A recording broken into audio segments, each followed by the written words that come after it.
Welcome to Go Open, the world's only program dedicated entirely to open source. What's open source? It's what happens when people from Cape Town, hippies, get hold of software. Stop hogging, share, kumbaya. I'm just kidding, but it's kind of like that, and we'll explain it as we go.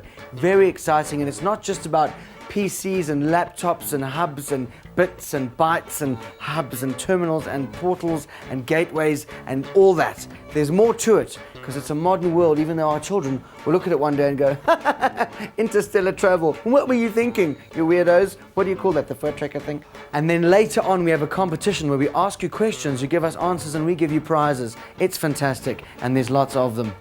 Go Open. Open source software exists as a result of the combined efforts of millions of computer programmers, users, and software vendors from around the world. They share their intellectual property freely, and they believe that software should cost nothing and should enrich the lives of users.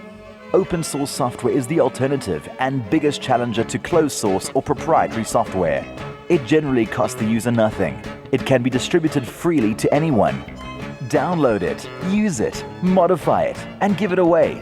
It's a whole new world. Open source is the future of computing. And now for our main story. That's correct, a homegrown success. We have an exclusive interview with Mark Shuttleworth, South Africa's favorite internet billionaire. And we talked to him about how open source was key to his success.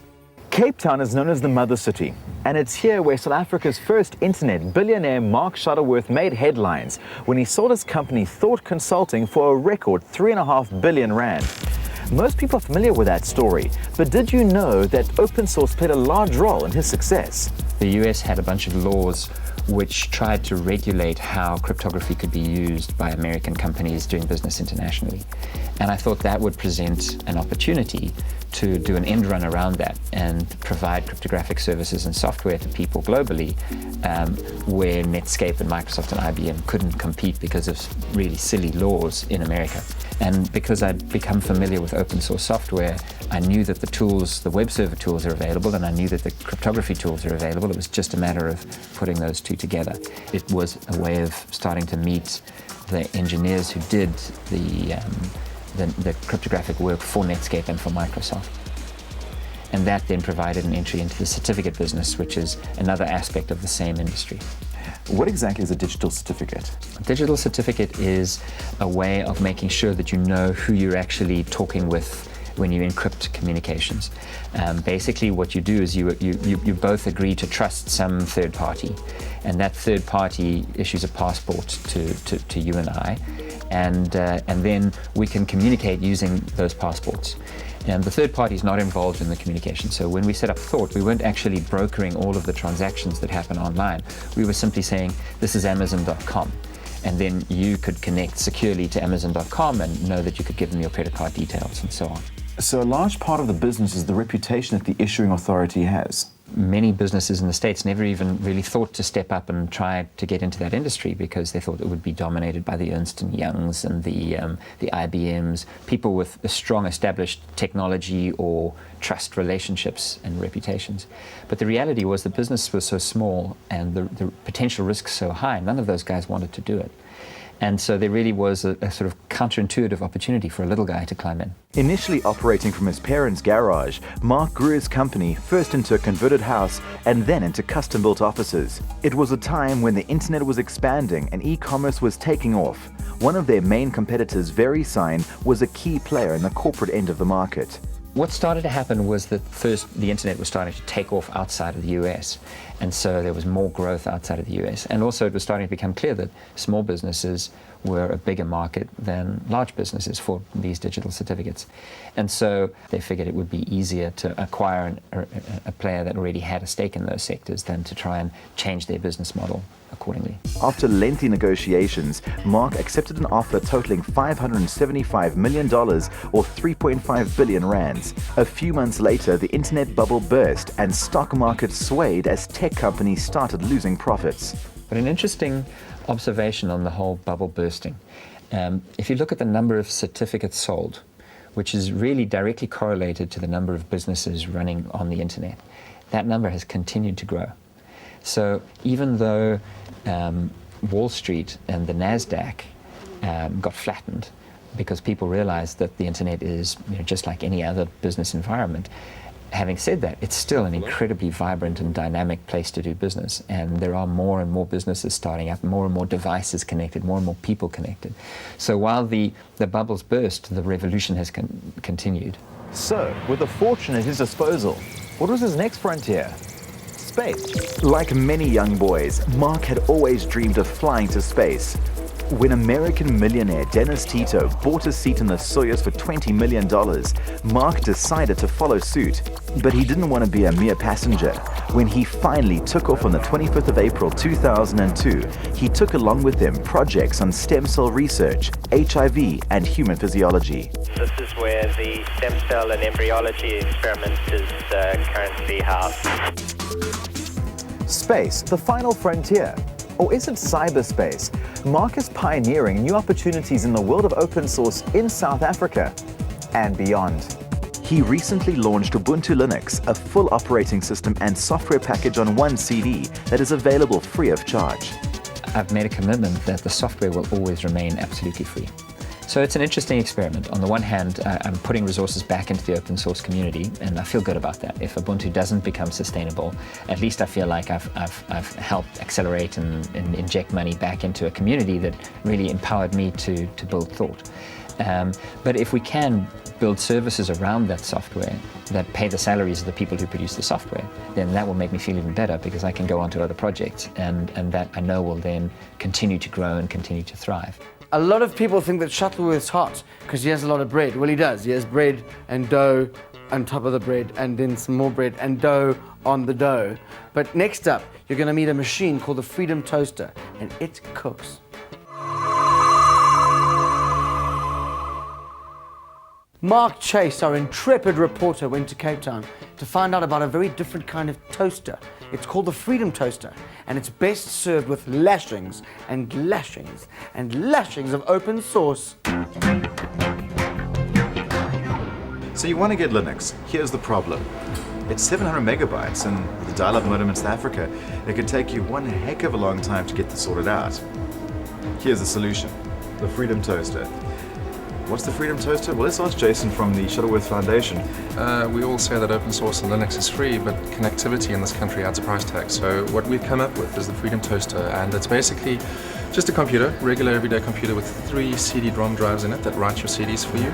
And they do that simultaneously. All you have to do is just choose what you want, and it'll do it for you while you wait. Now you're going to show me exactly how easy you say it is to get my favorite distro off the system. There's a No More button over there. Now, if you just want to know more about Linux and you don't want to burn CDs, you can go through that process. However, if you want to just burn your CDs and you want to get out of here, you can click Choose Distribution. Many Linux distros take up 3 CDs or more, which is why the Freedom Toaster has 3 independent CD burners, a world first in programming terms. It took just 7 minutes to burn the entire Mandrake distro. Simple as that. Yeah, that's it. What are the plans for the future for the Freedom Toaster? Well, we're busy redesigning it, so that's happening currently. And then we're going to look at rolling this out nationally, and we're going to have a website that's going to tell everyone about where the toasters are and so on, and that's www.freedomtoaster.org. When you're surfing the internet, your web browser requests pages from the site that you're connected to. The Apache web server is a piece of software that serves up about 70% of those pages worldwide. Now, in order to understand this entire list of things, we sent Mark Chase, because he's quite good like that, to talk to one of the founders of the Apache Foundation, and his name is Dirk Willem van Gulik, and this is what he had to say. There were people, myself included, who basically were given a task by their bosses, by the institutions, to basically maintain a web server. In my case, basically my boss wanted me to make satellite pictures available, weather pictures available to scientists, and for quite a while that actually worked really rather well, except that at one point Rob McCool, who was one of the main developers at NCSA in America, left to form Netscape. And all of a sudden there was this web server piece of software which we all depended on for our jobs, suddenly was left out there orphaned. So what started to happen was that we started to collaborate together to maintain that piece of software, to make it better, to basically make it meet our daily demands. That basically became the Apache web server at one point. How popular is the Apache server? The World Wide Web sort of like originated from CERN in Switzerland. And with it came a very like small server, which was only really suitable to be run on mainframes at that time. Since then, basically, we've sort of like grown from like being just a few percent to like well over like 70% of the web servers in the world. Specifically, if you go to like the very large super sites like Yahoo, like Amazon, those are typically the sites which run the Apache web server. So if you actually look on the wire, if you look at like the number of pages being served by Apache or the amount of bandwidth Apache basically uses worldwide, the numbers are even higher than that 70%. A lot of people who believe in open source say it's empowering not only to developers but to users as well in the end, because it's about freedom versus being dominated by proprietary software and those proprietary software developers. What is your whole feel with regards to open source and the future in that? I have to disappoint you there, or basically disappoint people who are looking in the Apache Software Foundation, sort of like for people on a mission who really want to evangelize open source in the world. Most people in the Apache Foundation are actually not quite like that. They're sort of like, they typically have like real jobs, real customers, who just have like demands. And they found that the cheapest way, or the highest quality way, or some other compromise way of actually serving their customers is by using open source software and collaborating by others. So most people are simply there because it makes sense to build software together. What threats do you foresee the internet will face in the future? Right now, you can use the same web browser, the same web server, anywhere on the internet. Whether you're in China, in America, in South Africa, it doesn't matter. Everything can talk to everything, and everyone can basically using the same language there. And of course, there is always a risk that at some point, a certain area of the internet sort of like starts to speak their private language. Dirk, thank you so much. We really appreciate that.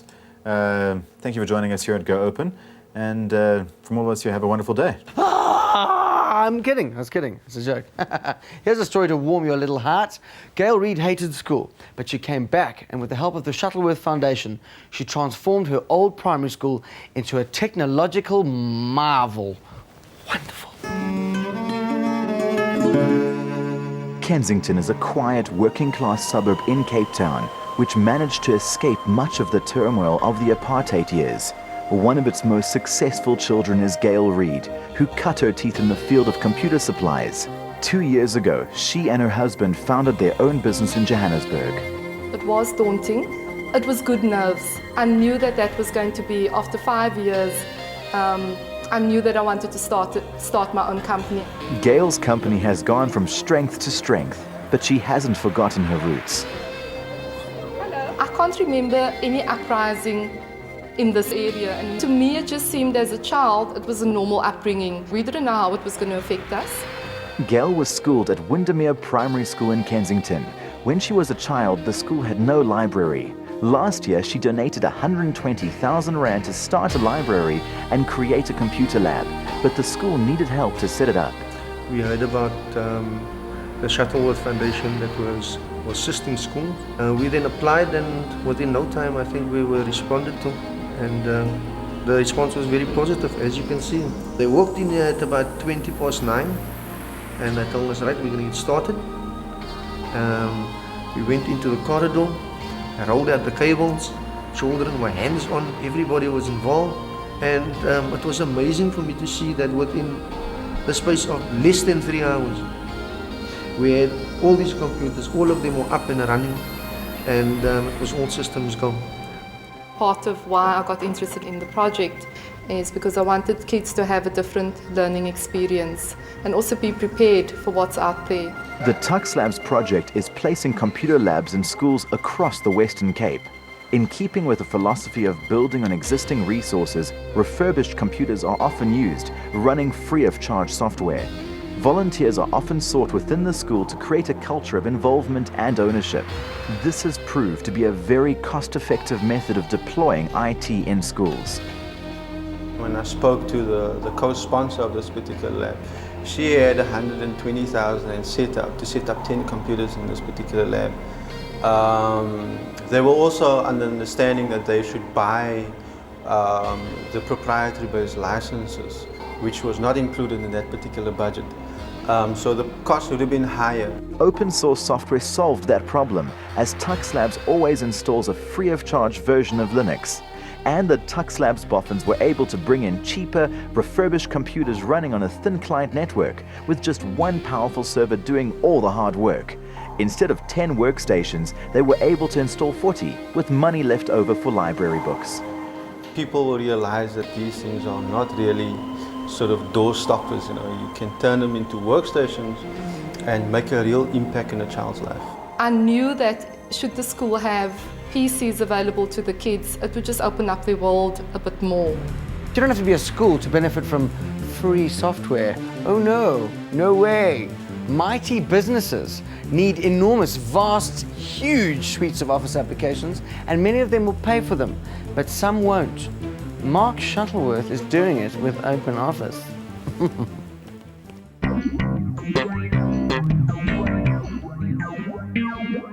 Today we'll be doing it with OpenOffice. OpenOffice is a business productivity suite, so it has several different pieces of functionality built into one piece of software.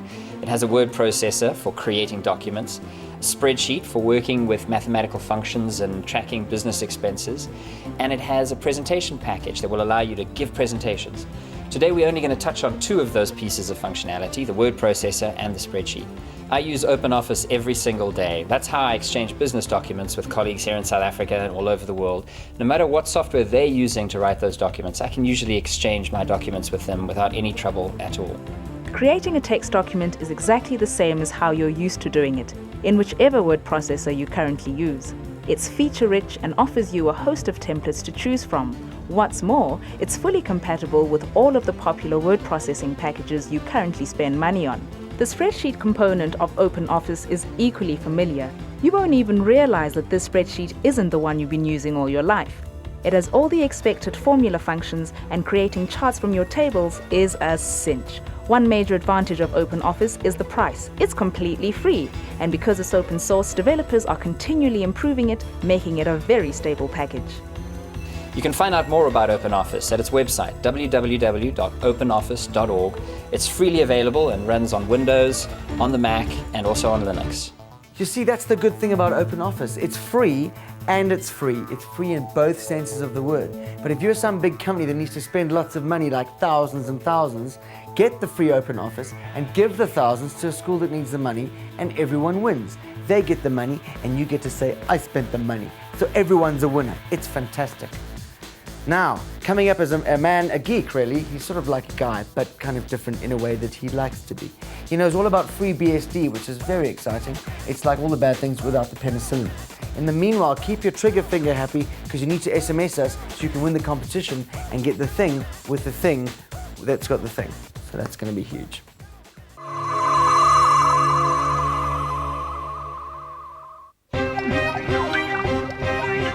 Neil Blakey Milner. Welcome, Neil. When you say that there's freedom, or that there is, let's say, the free software kind of movement, let's just define that for people who may think that just means that there's no money changing it. When you receive something, you should be free to use it for anything you feel like, for example. You should be free to give it to someone if you feel like it. You should be free to change it. And to be able to change it, you need to be free to have the source code for it. How do you make money from open source? There are a few companies who try and work entirely around services. So they provide something, they develop it all in-house, and they provide support around it. Okay, so in your ideal world, how would software exist? I don't see proprietary software disappearing. I don't think there's necessarily a need it should disappear.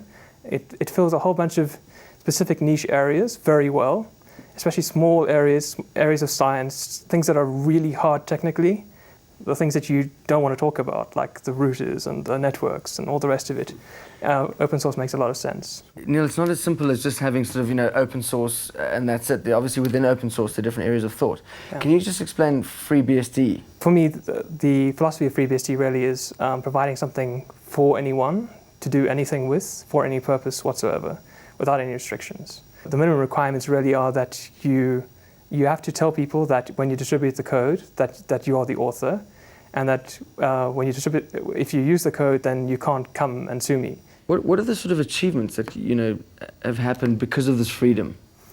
Well, I mean, the biggest example really is probably the Mac OS X operating system by Apple.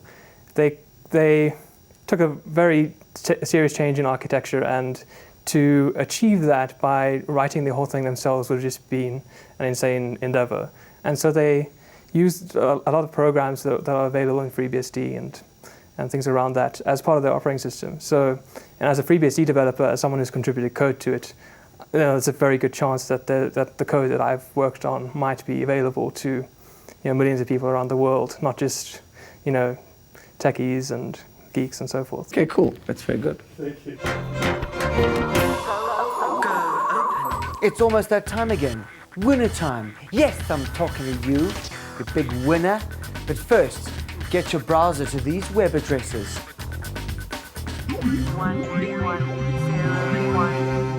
So, what's on the web today? Well, if you're looking for a bit of local flavor, Alistair Otter's Tectonic website is Africa's source for open source news. And it's exactly what the name implies. Up-to-the-minute news and information on what's hot in the world of open source right in your own backyard. So head to www.tectonic.co.za. And if the news is too good and you want to channel your excitement, there's only one site to serve to. happypenguin.org is the place to download free games for Linux. You can search the archives in a variety of ways, or you can take potluck with the games displayed on the front page. With user rankings, you'll never download another dud. One of the most addictive games in the world is Pingus, a free version of Lemmings.